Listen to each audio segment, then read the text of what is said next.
எல்லாருக்கும் வணக்கம். இன்னைக்கு சூப்பரான ஒரு டிஷ் ஒன்று பார்க்க போகிறோம். இது வந்து பழைய சாப்பாடுக்கு தயிர் சாப்பாடுக்கெலாம் தொட்டுட்டு சாப்பிட்றதுக்கு அருமையான ஒரு சைட் டிஷ்ஷுங்க. இதுக்கு கடாயில் கொஞ்சமாக ஆயில் விட்டுக்கோங்க. ஆயில் விட்டுட்டு கடுகு உளுந்தம்பருப்பு போட்டு வெடிக்க விட்டுருங்க. கடுகு உளுந்தம்பருப்பு போட்டு வெடித்ததுக்கப்புறமா ஒரு 3லேருந்து 4 பச்சை மிளகா உங்கள் குவான்டிட்டி காரத்துக்கு தகுந்த மாதிரி நீங்கள் ஆட் பண்ணிக்கோங்க.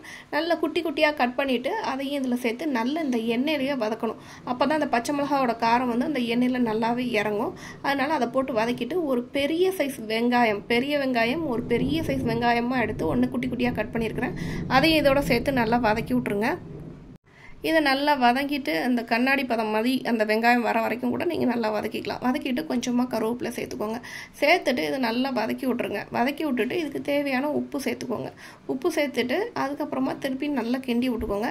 இதுக்கு நீங்கள் பச்சை மிளகாவுக்கு பதிலாக காரத்தூள் போட்டுக்கலாம், மிளகாய் தூள் கூட போட்டுக்கலாம். அதுவும் ஒரு விதமான டேஸ்ட்டாக இருக்கும். இல்லைன்னா வெறும் மிளகாய் வத்தல் மட்டும் கூட கிள்ளி போட்டுக்கலாம். அதுவும் கொஞ்சம் ஃப்ளேவர் வேறு மாதிரி கிடைக்கும்.